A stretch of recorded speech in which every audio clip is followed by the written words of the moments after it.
Hello दोस्तों, कैसे हैं आप सब। तो हम लोग कर रहे हैं यहाँ पर एसबीआई पीओ और आईबीपीएस पीओ के लिए क्रैश कोर्स। ठीक है, तो इसमें हम लोग मेंस में जीएस पढ़ने वाले हैं, यानी बैंकिंग एंड फाइनेंशियल अवेयरनेस, और इन सब के लिए हम लोग कर रहे हैं। तो पार्ट वन में आप लोगों ने देख लिया था कि हिस्ट्री ऑफ बैंक्स के बारे में हम लोगों ने एक चैप्टर खत्म कर दिया है।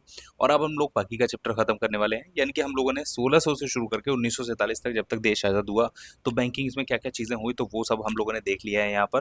और अब हम लोग इससे आगे पढ़ने वाले हैं। ठीक है, तो 1949 में जब आरबीआई को नेशनलाइज कर दिया गया और इसका बैंकिंग रेगुलेशन एक्ट पास कर दिया गया, उसके बाद हम पढ़ने वाले हैं। देखो 1955 में क्या हुआ कि देश में ना एक बैंक की जरूरत महसूस हुई। देखो आरबीआई जो है ना, वो एक रेगुलेटरी बॉडी है, मतलब वो रेगुलेट करने का काम करता है। लेकिन सरकार को ना एक बड़े बैंक की दरकार थी जो उनकी चीज़ों को फुलफिल कर सके और जो देश में एक बेहतरीन काम कर सके। तो उसके लिए उस समय का जो सबसे बड़ा बैंक था इंपीरियल बैंक ऑफ इंडिया, जो कि तीन बैंकों को मिलाकर बनाया था। जो आप लोगों को पता होगा, अगर आप लोगों ने कल की क्लास अच्छे से पढ़ी होगी, bank of Bengal, bank of Maharashtra, sorry bank of Bengal, bank of Bombay और बैंक ऑफ आप लोगों का मद्रास। ठीक है, ये तीन बैंकों को मिला के बनाया गया था।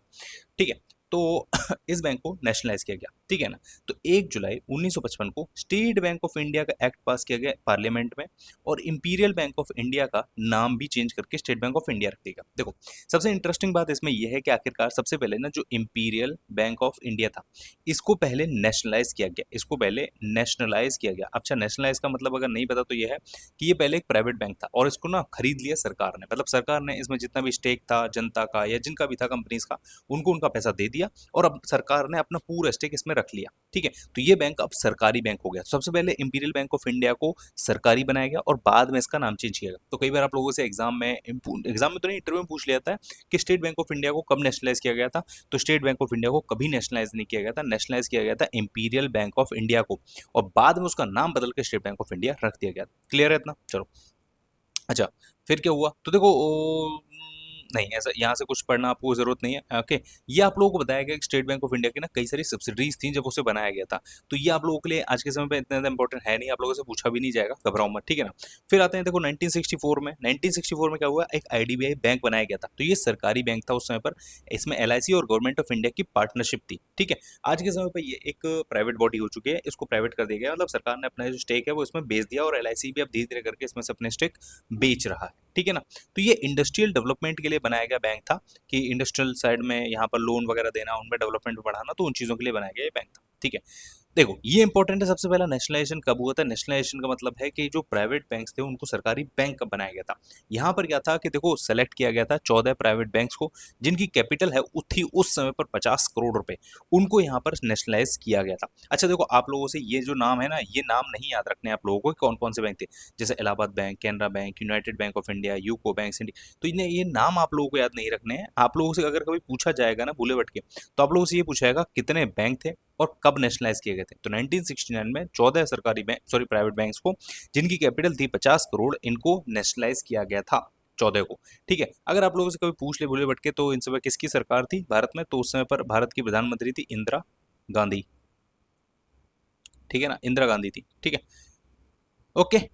ठीक है, नेशनलाइज कर दिया गया, खैर कोई जरूरत नहीं है। देखो 1974 में एक फेमा एक्ट लाया गया था। ठीक है ना, ये शायद पिछले साल या उससे पिछले साल एक क्लर्क के एग्जाम में पूछा गया था कि फेमा एक्ट कब लाया गया था। ठीक है, तो ये 1974 में लाया गया था, फॉरेन एक्सचेंज रेगुलेशन एक्ट। मतलब जो फॉरेन करेंसी भारत में आ रही है या फॉरेन करेंसी भारत से जा रही है, तो उसका रेगुलेटर बनाने के लिए यहाँ पर आरबीआई को रेगुलेटर बनाया गया, और ये जो एक्ट है ना, उसकी पावर दी गई कि आरबीआई इसके ऊपर काम कर सकता है, एडमिनिस्ट्रेशन कर सकता है। ठीक है, ओके। नहीं, ये आप लोगों के लिए जरूरी नहीं है, खैर। हाँ, मतलब हाल फिलहाल जरूरी नहीं है। चलो, सेकंड नेशनलाइजेशन हुआ। फिर देखो 1980 में, 1980 में फिर से नेशनलाइजेशन किया गया। पहला नेशनलाइजेशन कब था? 1969 में।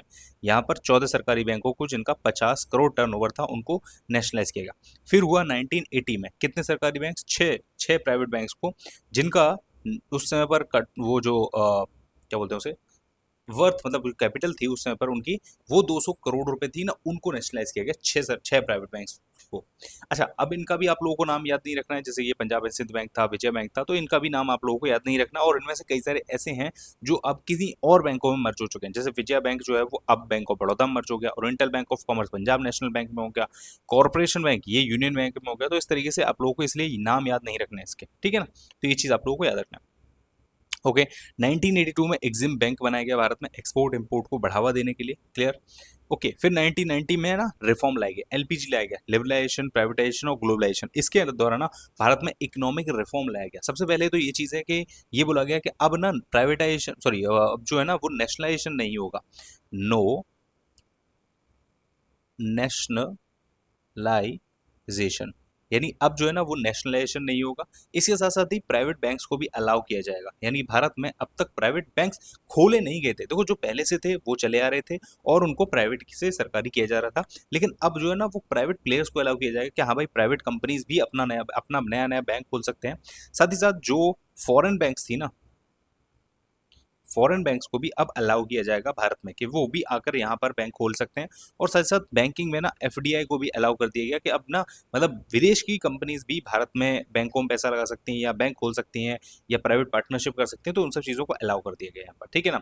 तो ये था इनका ऑब्जेक्टिव और इनका रिफॉर्म जो किया गया ना, वो चीज़ है यहाँ पर। देखो, एफडीआई वगैरह मैंने आप लोगों को बताया, बेटर देखो कस्टमर्स के लिए बताया, ठीक है ना। ठीक है, डिसइन्वेस्टमेंट कर सकती हैं कंपनीज, जो मतलब अपने शेयर को सेल कर सकते हैं, ये सारी चीज़ें हैं। इसके लिए एक कमेटी बनाई गई थी जिसका नाम था एम नरसिम्हन कमेटी 1991 में, ठीक है ना।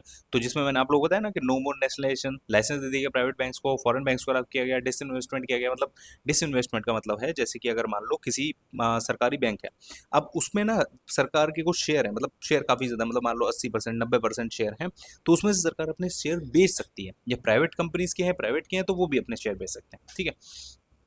तो ये चीज़ें हो गई। ओके। ओके, बेनिफिट ये हुआ कि यहाँ पर क्या हुआ, धीरे धीरे करके फॉरेन इन्वेस्टमेंट बढ़ने लगा, फंक्शनल ऑपरेशंस बढ़ने लगे, हायर ग्रॉस प्रॉफिट होने लगे, प्रोडक्ट आने लगे। 10 प्राइवेट बैंक्स को लाइसेंस भी दिया गया यहाँ पर। देखो, सबसे पहले दिया जाता है 18 महीने का इन प्रिंसिपल लाइसेंस, ठीक है ना। 18 महीने का, कि आप काम करके देखो, अगर जमेगा, अच्छे से काम कर पा रहे हो तो हम आगे बढ़ाएंगे, वरना यही के यही लाइसेंस आप लोगों को आरबीआई के पास सरेंडर कर देना पड़ेगा, ठीक है ना। ओके, फिर से नरसिम्हन कमेटी बनी सेकंड रिफॉर्म करने के लिए। यहाँ पर क्या था कि देखो, इशू ये था कि जो प्राइवेट बैंक्स को जो लाइसेंस हैं उनके बारे में बात करना, और साथ ही साथ बहुत सारे और भी मतलब जो लूपहोल्स वगैरह थे उनके बारे में काम करना, ठीक है ना। तो इसके साथ ना दो और प्राइवेट बैंक्स को दिया गया लाइसेंस। तो ये आप लोगों को पढ़ना नहीं है, टेंशन ना लो, ठीक है ना। किन किन को दिया गया ये नहीं पढ़ना है आप, ठीक है। अच्छा, तो देखो, रिकमेंडेशन इनके लिए ये था कि देखो, need for strong banking system था, कॉन्सेप्ट था नैरो बैंकिंग का, कि इनकी बैंकिंग को ना थोड़ा छोटा भी किया जाए, स्मॉल लोकल बैंक्स को बनाया जाए, कैपिटल एडिक्वेसी रेशियो को मेंटेन किया जाए, पब्लिक ओनरशिप और रियल ऑटोनॉमी लाया जाए, रिव्यू किया जाए, ठीक है ना। और साथ साथ टेक्नोलॉजिकल एडवांसमेंट, स्टाफ ट्रेनिंग और डी पॉलिटिलाइजेशन को बैंक में लाया जाए।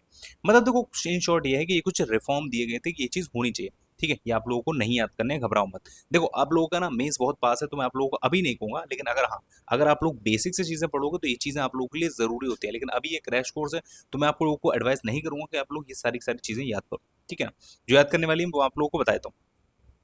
अच्छा, ये आप लोगों को नहीं याद करना, छोड़ो, ये भी नहीं। हाँ, देखो, 2013 में ना फिर से यहाँ पर क्या हुआ, लाइसेंस बांटने थे बैंकों को, ठीक है ना। आरबीआई को लाइसेंस बांटने थे कि भाई अब ना फिर से नए प्राइवेट बैंक्स को लाइसेंस बांटे जाए, क्योंकि बहुत सारे लोग ना बिड करते हैं, मतलब अप्लाई करते हैं उन चीज़ों के लिए। तो एक कमेटी बनाएगी, बिमल जालान कमेटी, ठीक है ना। इनको नए बैंक लाइसेंस बांटने के लिए यहाँ पर किया गया। और दो दो बैंक्स को, मतलब दो एनबीएफसीज को यहाँ पर लाइसेंस बांटे गए। एक थी आईडीएफसी और एक थी बंधन बैंक। भारत में अभी की अगर हम बात करें तो सबसे नए जो बैंक है ना वो यही है, ठीक है ना। जो मतलब पूरी तरीके से बैंक बन चुके हैं वो यही है। अभी अगर हम बात करें तो इसी में ना दो कॉन्सेप्ट और बनाए गए थे, स्मॉल फाइनेंस बैंक और पेमेंट बैंक्स का।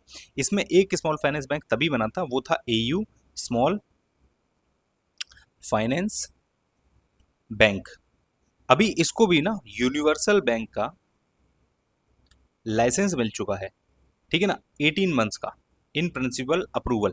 यानी कि ये अभी 18 महीने के लिए इसको लाइसेंस मिला है कि आप एक यूनिवर्सल बैंक बन के काम करो, सारे प्रोडक्ट्स दो, सारी सुविधाएं दो, सब चीज़ें दो, लेकिन 18 महीने काम करो। उसके बाद आरबीआई आपको रिव्यू करेगा कि अगर आप लोग ठीक ठाक काम कर पा रहे हो, या आप भी अपने आप से रिव्यू कर लोगे कि आप इतना बड़ा काम संभाल पा रहे हो या नहीं संभाल पा रहे हो। और अगर आप ठीक ठाक काम करते हो तो फिर आपको परमानेंट लाइसेंस दे दिया जाएगा। यानी कि अभी ये अपने प्रोविजन पीरियड पर है, ठीक है ना। तो ये चीज़ आप लोगों को याद रखनी है, क्योंकि कई बार आप लोगों से हो सकता है पूछा जाए कि स्मॉल फाइनेंस बैंक और पेमेंट बैंक का कॉन्सेप्ट कब आया था, तो 2014 में आया था, ठीक है ना। अब 2014 में इनको लाइसेंस मिला, तो 2015 में ना इनको पूरा फाइनल अप्रूवल मिल गया, मतलब फाइनल लाइसेंस मिल गया कि हाँ भाई अब तुम बैंक एज अ काम कर सकते हो।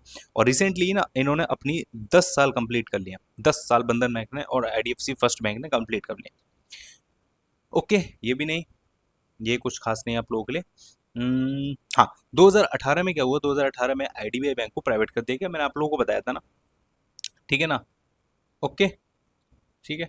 2019 का ऐसा कुछ खास आप लोगों को पढ़ने लायक नहीं है। ये आप लोगों को याद कर लेना कि 2025 में अगर हम बात करें तो पब्लिक सेक्टर बैंक आ जाता है सरकारी बैंक्स को। तो भारत में इस समय पर 12 सरकारी बैंक है। देखो, आप लोगों का दो एग्जाम्स होते हैं, जैसे कि एक होता है आईबीपीएस का, ठीक है, जिसमें 11 सरकारी बैंक्स के लिए होता है, और एक होता है एसबीआई का, जिसमें एक सरकारी बैंक होती है एसबीआई, उसके लिए एग्जाम होता है। ठीक है, तो ये वही 12 सरकारी बैंक है। प्राइवेट सरकारी बैंक, प्राइवेट बैंक्स की बात करें तो इस समय पर लगभग 21 सरकारी बैंक प्राइवेट बैंक है, सॉरी, ठीक है। तो ये आप लोगों की अभी तक की 2025 तक की यहाँ पर हिस्ट्री खत्म हो जाती है, ठीक है ना। अब हम टॉपिक बाय टॉपिक पढ़ेंगे, जैसे कि आरबीआई है और काफी सारी चीजें हैं, बैंकिंग के टर्म्स हैं, उन सब चीजों को हम लोग धीरे धीरे करके पढ़ेंगे, ठीक है। तो उम्मीद करता हूँ आप लोगों को ये वीडियो पसंद आ रही होगी और ये कॉन्सेप्ट पसंद आ रहा होगा जीएस का क्रैश कोर्स। अगर पसंद आ रहा है तो देखो, वीडियो को लाइक और शेयर जरूर कर देना, चैनल पर नया है तो सब्सक्राइब जरूर करके जाना, और आप लोगों के जो भी रिव्यूज हो नीचे कमेंट में जरूर बताइएगा। Thanks so much for watching, मिलते हैं नेक्स्ट वीडियो में।